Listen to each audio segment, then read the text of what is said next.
bandeko avant na lobila na channel oyo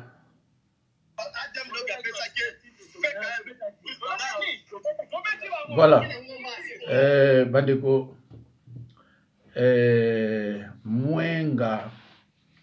Mwenga dans la chefferie de Lukwiza tombé entre les mains de Nanga et M23, zone riche à nord. Mwenga dans la chefferie de Lukwiza tombé entre les mains de Nanga et M23, zone riche à nord, et que les soldats de FARDC sont tués comme si on tuait des moustiques. Donc, bazo kokelo comme côté. Baza pe na mboka ya kozwa te. Bazo boma baonga boliti bana mike. Alors bande ko ngana ngo pesa information moko uti ko le cas dernièrement. En tout cas, bomoni banda mukolo wana kuna ba bomanga vidéo nazo chatter parce que naza trop occupé nazo ko même ko bimate. Même ko benga bato na ko benga pour makamusu moya ko benga pour qualité parce que naza trop pris. Alors au kutu na sala mbangu na sala mibale. On a 23h55 na côté sous l'occupation nanga ti dimanche be lundi.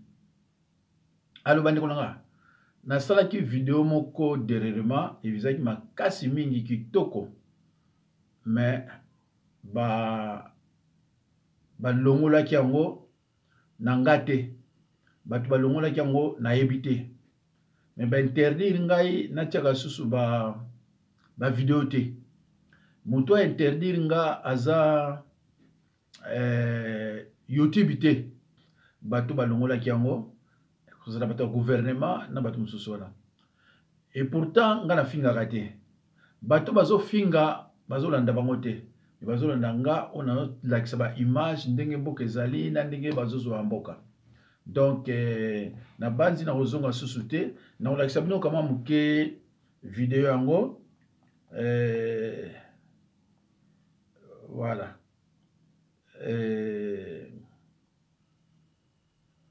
Ola, yango yo. Bon, mon nango. Abanozo ba 1300 euros. Voilà, yango. Alors, on a une image à mouquet. On a le la base navale de Luniasenge tombée entre les mains de Nanga et M23.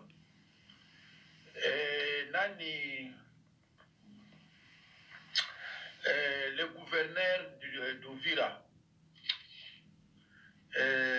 gouverneur Yaouvira, en fuite à Kimi, à Moni Kabouya Bossala Souste. Plusieurs morts parmi les FARDC, d'autres sont en fuite. La base navale de l'Uniasenge. Voilà. Donc, sans résistance, bah, FARDC, au Balinga, il y a résistance. Bah, le reste, bah, mon moyen santé, bah, Kimi. Donc, jusqu'à présent, bah, nani. Voilà. Donc, vidéo na salaki dernièrement yangwana balongola kiango balingi te bato batala yango na yebite ba pesinga réseau te YouTube so balongola pesaka raison mais bato o wana ba spécialiste bazana ba antenne soki na ciel bango ba travailler à gouvernement so bazumbon ba bilongola biso vidéo de toute urgence. Donc moi ça les a été du coup les gars a protégé na ba sécurité ande mona te siko na ba image rotia mais moi na tezate pour na ibisino ke ba suspendre ngai na ba vidéo wana naza na bato ba kufi pour botala yango mais boko kotala yango te parce que so ba moni bibembe wana e koleka te bon ndenge pe na la vidéo o na ibite so e koleka te bon ben tout la gaka.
Voilà. Batu vraiment bazan esengote na osala vidéo moko boye eza scandale na babiyibi na RDC. Donc mais oyo to lexana no oyo bobande konanga na faire comprendre bino que soki mwenga dans la chefferie de Lukwinja tombé entre les mains de Corneille Nangaa et M23. Alors, Mwenga, c'est un village, une zone riche en or. Donc, donc, tozoyoka awaka baminoko pamba, mais eloko penza malonga ezate. Alors, total moi image oyo, bongo to leka na mususu. Voilà, mais malheureusement, petit changement dans leur routine quotidienne. Ça fait trop mal. Ça fait trop mal. On nous signale que Ndaku ya Emekano, Yango Peke, Emekano, un musicien chrétien, Ndaku na Peke, Ndaku la Xabino, Ndaku na Boza scotché. Ndaku a colonel qui, Ndaku a musicien Emekano qui, Ndaku a battu Belé qui, Barosuka wapi. Barosuka wapi. En tout cas, Barosuka wapi. Ndaku na bozomona wana, Ndaku na kozuma ngo bokomona, na kobendango bokomona en tout cas. Ndaku artiste musicien Emekano, Yango Peke. Voire même la police Peke. Ça fait trop mal, Mboko. Mboko, ça fait trop mal. Botala. Botala bino moko. Botala bino moko. Nakati Ndaku ekomi avenue. Avenue maison. Ah, Mboko na biso. Mbote pato yoka papa. Tu veux koyeba kombo? Nali papa Laurent, Nazali, notable quartier. Alors, papa Laurent, awa tozali wapi précisément? Awa tozali na la Lou. Donc l'avenue la Lou, place Suka awa sur le makambo érosion Bolikam. Et Paula. OK. Érosion oyo bandaki wapi? Érosion oyo soto le tout expliqué yango bien. Ezali fruit ya négligence. Awa à l'époque il y a Mobutu, c'était un quartier qui était géré na ba mobutiste. OK. Il y avait le vieux Bolikango. Il y avait Mosagua, il y avait Kengo Adondo qui finançait les travaux. À l'époque, c'était érosion. Ça et comme Ratina Makelele. Tangu Afdel eye, Bakimi Kimi, Sikoyo Afdel Baye Komuna Bamona Foleko Balobi, érosion mauvaise assez, ils ont progressé. On a juste besoin de 5 000 $. Pour prolonger collecteur, on est comme Matina Makelele. Bango Balobi, ah, ils sont tous allés à Mobutu, tout le Sarambo, au bâtiment. Total. Na Kotala wana érosion baniko progresser. Érosion baniko progresser. Donc ceux qui ont total la naissance érosion, il est né le 17 mai 1997. Le lot Tozali le Toza na mai 2025. Na 2025 on a tenant compte maintenant il y a moins na botami na 1997. Le lot azana 2025 donc cette érosion est traînée pendant 28 ans. Donc, âge érosion, on a repris ça 28 ans. Mais, bah, et puis, si vous avez été pour la CEBA, bah, Koufi. Na minute, bon, maintenant, nous bateau avant temps, bah, ça l'a dû. Mais si quoi, bah, tout beaucoup fait penser, ça mais, bah, sinistré, en tout cas, on n'a rien à dire. So, t'as les moutons, du mandat, on a brusquement, à Ebeska, mais préféré Kenda se mettre en sécurité. Et dommage que l'État ne sait pas nous mettre en sécurité. Même la police aujourd'hui, Yewana, police, ça n'a pas Kenda. Soki la police a la tête érosion. La population quand il sécurisé. Mais la Luni déjà pour que initiative nous avons écrit, nous avons convoqué le bourgmestre chaque fois quand il vient, ça discuté. Mais les scientifiques, aux alliés responsables, amène-nous les documents qui approuvent que l'argent a été viré dans tel secteur. Mais bon,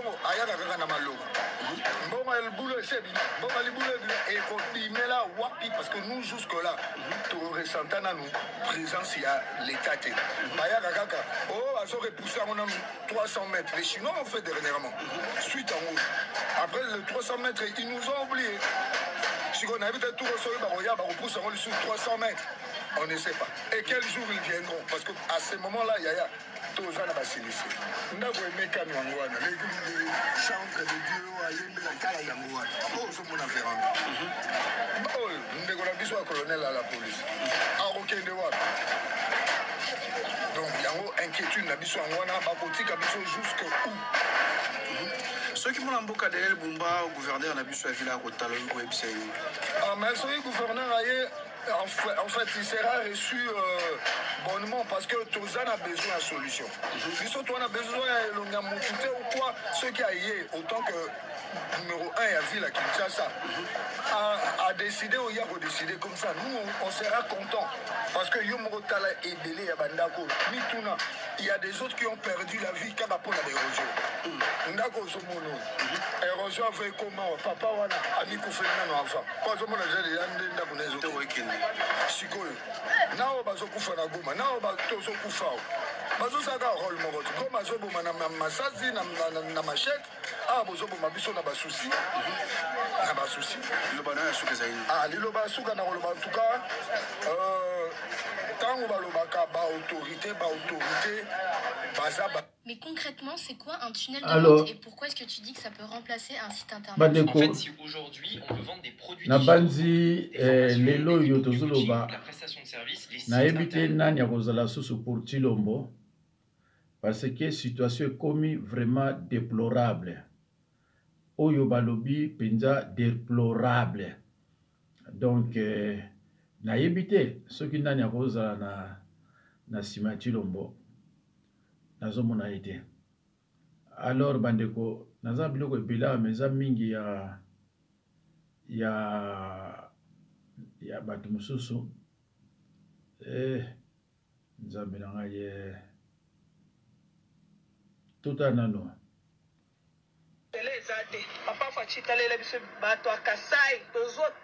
Ce qui se passe dans l'espace Kasaï est tout simplement incompréhensible.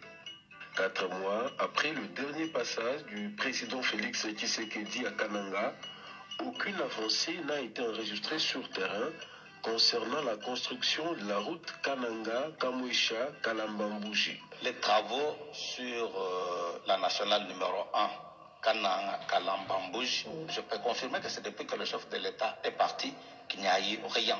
Pour s'en rendre compte, l'assistant personnel du chef de l'État, Paul Mundela, a emprunté cette route, lui-même au volant, de 6h à 22h, en vue de vérifier l'avancement des travaux. À sa grande surprise, il a constaté que rien n'avait été fait depuis le dernier passage du président Tshisekedi à Kananga. Pourtant, le chef de l'État avait demandé à la population de lui lancer des cailloux au cas où il ne réaliserait pas sa promesse. Accompagné de son équipe, l'homme sûr et correct de Fachi a parcouru le 177 km qui sépare Chikapa et Kananga, stupéfait de voir que les personnes en charge de ces grands travaux ne fournissent aucun effort et continuent de mentir. Emprunter la route Kananga-Kamwisha est cauchemardesque. Des véhicules immobilisés, des marchandises bloquées pendant 3 mois, des accidents fréquents ainsi que des barrières inutiles entravant le développement de l'espace Grand Kasaï. Cette inefficacité couplée à l'inaction, c'est le chef de l'État à qui on fait porter ce chapeau. Le réalisateur Franck Cholawetu a aussi ressenti la souffrance qu'éprouvent les usagers de cette route. Il a été choqué en découvrant la réalité de cette voie tant désirée par les Kassaïens, elle qui pourrait favoriser le développement du Grand Kasaï. Le vœu émis par la population du Kasaï est de voir le président Félix Tshisekedi remplacer l'actuel ministre des Infrastructures, changer les entreprises impliquées, confier le marché à d'autres entreprises et révisiter les contrats signés pour accélérer l'avancement des travaux. Jindomba papa Fachi atangi na bwalu bwa Kasai yonso bwa njila ya Kasai yonso kato ene njila to papa Fachi wani meme winji commerçant nka mwenze monjile mo mone to nka jinye bidio bikabi kumale bisato jile wudi ya nunu ngumo to kakushimine malongo le to nka mwenze bidio bisato nyi kutuchika pa kishasa kana tuja malaba ni menu mata ba juta kama tushima kima tozela njili bifato apena pesa njila to bajibala la bobo tulu benza 10 minutes bakosa baya kula la biba mazita bafana ni sima on a ba le chef de l'état ngi beza mujumu nga yebudi mujumu ena nga yebe biheta bya mujumu beza ngo bena ka sai bana ko boy to abu bimwega nyaba bantu kim kabina nashi bina sai boy bitu tumo ne bito ebiri beza mwaji bikol mwabutur mwabweza yiner 30 minutes mwana mutur mungachi mwagenda jisufrere ningambila mfumu bwanyi bantu bajibayi muteka bwakweza mijimu andiye mutange kipe mumbushe kipe mgebe ekipa ya chana muteka kabina ba muarandra service mu panashu mu hela to bajiba randra mafabu bibeze chishi beze ni mwaji bikola chola wani ba flatter so muji tule minu bibangu yeba mwabe muji mwene isekeje mu shwele mwabe bantu bose bamunyema niba munyema niba ya guseka bwabo niba munyema basha buto seka nyine nufuni mwanene mweze chin kadinye uhatula ufila albana beto kibaji bamude turir surtout bantu beto bajibumuka kote wakananga kebina benza muji muto bandeko na assemblée baza au moins 350 députés na Sénat moi na lobano bino zate depuis époque Mobutu province oyo bato bazwaka mbongo yebele depuis époque Mobutu eza Kasai bomoni ndenge côté na bango ezali mais soki côté na bango bazolembana kobongisa baya kobongisa pa Kinshasa yango nomoni bango nyonso bazokima na Bakongo bango to bato salité bazokima bango nyonso na Bakongo kende otala nde batondi kuna ata bato bazaka mitema mabe ya mabe mais non ya balu beza grave bozomona côté bauta bato baza na pouvoir bozomona côté bauta tito comme na 2025 rien baloba te amenga muluba koloba na ngai te muluba koloba na Kongo te mais c'est presque impossible biso Bakongo ni bozomona wana biso totonga ngo babindele te biso Bakongo totonga yango sama wa kende na Sénat bango kende na ANR bango kende na justice bango donc na RDC bato basima bango ebele eza bango mais tala mboka bango ndenge ezali hein tala mboka ko ndenge ezali bato ya salité bato bazanga propre bango to ena salité na kini ezali kama ya ko douter parce que les preuves sont là ils ont wana yo mulu bako bato za propre lo bango banani Zakari na otinde biloko Zakari baba sur otinde biloko na l'accès pas ya utela bakoko na ye wala mtu kusoma na 2025 bongo na ba 1990 courir la raté mais la raté tilelo zila na examiner lo mususo eza mawana soni vraiment eza mawana soni na ebite sona omona yango zela badrango awa bon bokomona botala Kigali bino moko ngai te allez toke Kinshasa, pourquoi Fachi Beto, Nicolas Kazadi, Alengeti Gilles, Souminois, hein, les routes comme ça, au Congo, au lieu de dire Rwanda nous a... Kigali, hein, voilà Kigali pas Kagame. Vous les routes, vous volez l'argent comme des imbéciles, hein, sans blague. Regarde chez les autres. Fachi connaît, non? Il a fait le voyage à Kigali ici, hein, Bisselele, hein. Juste Kabongo, Topé Kabongo, hein, les cas là, les Kazadi. Regardez ça, les talibans. Hein? Balou Baboyo Kasoni, Balou Baboyo Kasoni. Il y a Bilo et Tikali, vous savez, vous savez, c'est pas montre. Vous savez, c'est la montre en Suisse. Yibi, voleur. Regardez-moi ça. Hein? Kigali. Voilà. Hein? Et il pleut. En plus, Rwanda ya wana. On compare ce que ba Rwandais na ba Grand Kasai, bana baza propre. Ils ont na clair. Et ça les gars makolo baté. Sony. Botala ba Kasai na Rwanda. Botala Rwanda. Tala ba c'est dans la classe. Eh, ba mindele ba ina ki ba Amerika ba ina Kisasa ba yoki solo ba ko vana wana Rwanda. Vrai rebelle à cause des autres pays en Afrique qui sont développés. Fédéralisme kaka bande kunangai, fédéralisme kaka. Biso ba Congo tumekana tumesana propriété to koleka Rwanda. Grâce à ça ils la salle, n'afrika ya fédéralisme. Grâce à ça ils la salité. Dans les inondations. Sony. C'est la question qu'on doit se poser. Les Américains ils arrivent, ils vont rouler comment? Ah! Voilà pourquoi est-ce que les Occidentaux respectent Kagame. Mais oui! Je n'ai rien à dire d'autre. Qu'est-ce que vous voulez que je vous dise? L'exemple est... Il y a un moment où il signé un accord. Les Américains vont préférer un Kagame. Parce que les gens vivent le Mundele. Oh, il y a un taburo. Rien. Kagame a Konda. C'est la propriété. Propriété, c'est la qui taburo. Qui bourreau est pas mbadi. Tu l'as dit, c'est 230 kilos. Kagame est 37. Mais tu as 37. Dans la rébellion, vous allez faire quoi? Ah. Soni. Nabasi, Premier ministre Moro, moi c'est Moro Doria, Malili. Alors, la ressource c'était Moutamba. Constant Moutamba. Hein? Ozomona. Tala ba fait, tala. Constant Moutamba yo.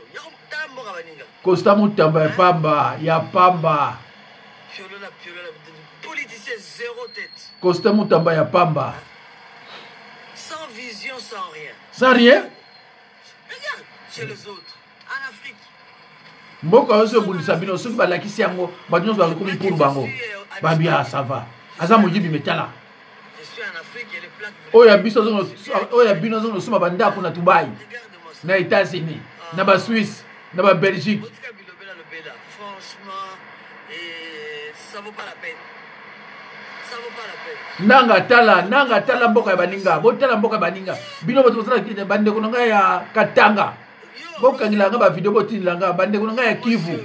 Ya Kisangani. Boka nga ba video botilanga. Numéro nanga ya ngoyo. 06 51 03 90 89. Je ne sais pas quoi moi. Et toi tu peux parler de moi toi, sale femme. Voilà. Continue à parler. Tu aussi là un jour. Mawa. Koloba na kofinga diplôme bakasa ya mwana. Bozonga na mboko na bino. Na basi na bino na mibali. Voilà, Denise Nyakero. Maman Sakina Yenga, Maman Marthe. Maman Nangaye. Na papa était Nseke. Oyaka na Kigali no. Na papa était Nseke. Sikoyo moni.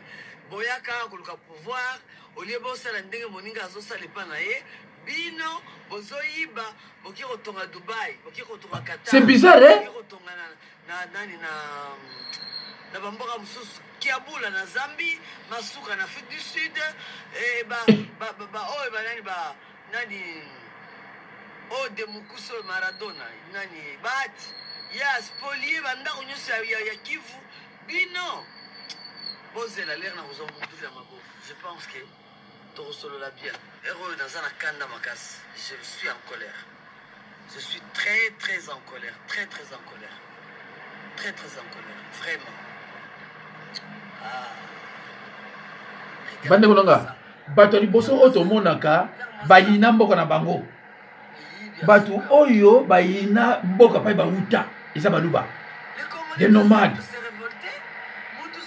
di bato bo balinga ko nofana na bamboka ya bato na bamboka pa na bango balingi te c'est bizarre hein ndeko fédéralisme ga pona poto kabwana bato fédéralisme soka pona nga bon déclarer que Grand Kasaï République ba fanda kuna bon on a au Congo tala Traoré même pas 4 ans bon tala Burkina Faso oyo 7 ans ndeko na utina bino vidéo mususu lelo ya ba miyibi ya baluba bango moko ba ko fingana bango moko ba bengana bango moko ba ko komi lobela ki moyibi na bango ba yibi na ba province nyonso ezali awa soka sili oyo na osala moko nzambe après na bandi makamunanga soka na zoata na sa sumi balé bande konanga baluba boyo kuta mboka Kinshasa propre bino bokomisa ko salité boketi na matadi kuna bobezo ko komisa matadi salité mais finalement bino bola wapi en tout cas soki ka tilo balongwe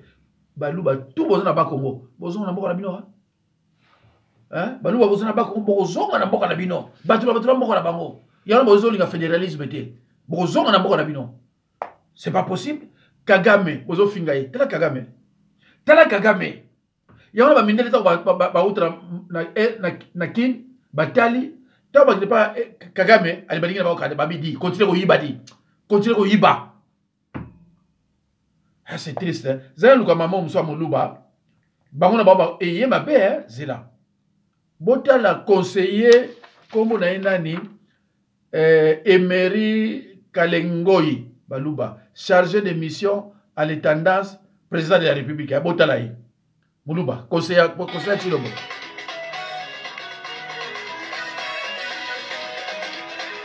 Mawa. Bomoni eh.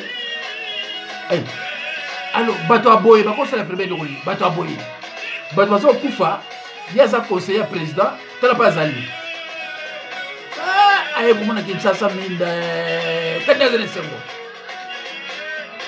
Ah, esengo aye kumona Kinshasa ezana minda, ezana mai, ezana nyonso. Auti epa ya nini, tala esengo ezana mama na tala patolo lati, conseiller président de la République. Aye. Atikala komina na Kasai te. Akompe conseiller mutaboli. Nzambe na ngaye. Bande kolanga. Bazo boma batu na este. Conseiller président de la République. Bomoni azobina, muluba. Conseiller na ye. Oya ko baneki atuka kuna ezabo. Bomoni ngi azobina. Nabana bino ke mulu bazana motema mawape bolingote amour et compassion azalaka na ngote ninga bato zo kufuna zo na balubani boyo ka mulu bo n'a rendu mes téléphones donc pour tous les immigrés kassaïens les immigrés économiques qui ont fui chez eux pour aller vivre chez autrui j'espère qu'un jour les Katangais vont se réveiller pour vous chasser de là même les Congo les immigrés construisez chez vous du moment où vous êtes au pouvoir allez construire chez vous ok. Vous allez parler de chez autrui, vous volez leurs minerais, vous volez tout, et c'est vous qui venez ouvrir la grande gueule. Moi, je ne m'occupe pas de vous. Je pouvais vous répondre. Oh, Moluba. Sinon, c'est quand je sais que ce sont des insulteurs qui sont derrière vous. Ça va 20 $, 30 $. Oh, les civils savent de quoi je parle. Donc, les téléphones ont été remis. Donc, aujourd'hui, s'ouvre la voie pour demander officiellement mes bijoux. Hein? Ba nomade. Moussa n'a pas okende pas battu. Beaucoup va na mboka na binote. Celle tribu hein, oyo elingi mboka na bango te. Kaka pas battu. Boyoka oyo. Zena. Tioka oyo sikoyo. Montre bango.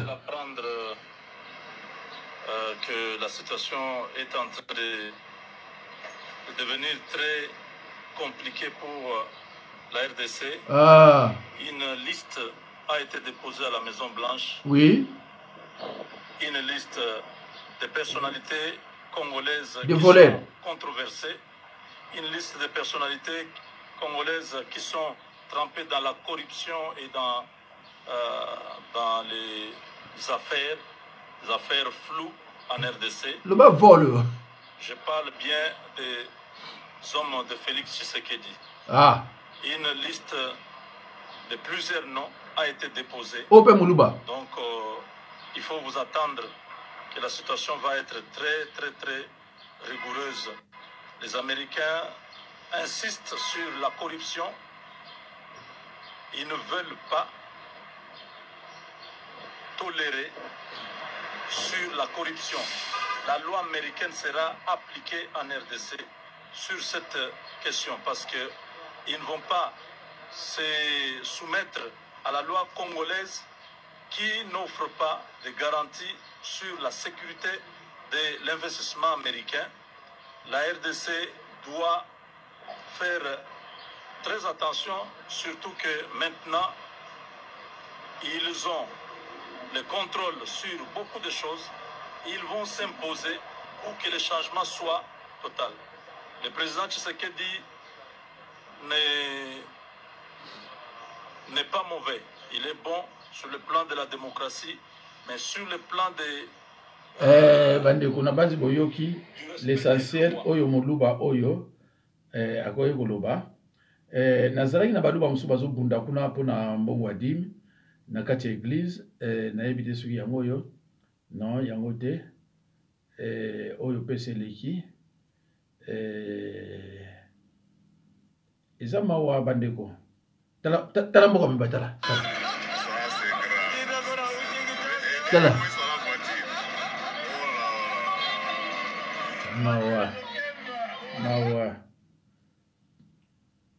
mawa bandeko.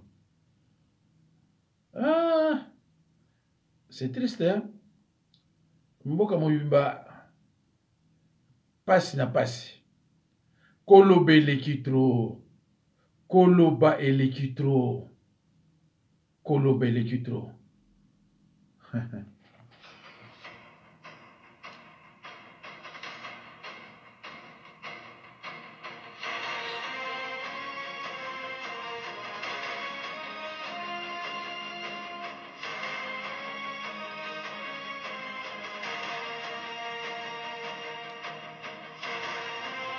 Inondation na Tanganyika.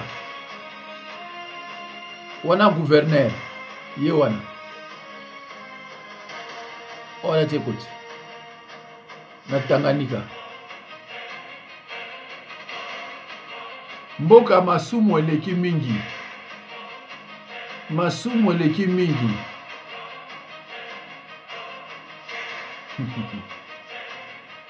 Tala batu na balikolo ndako.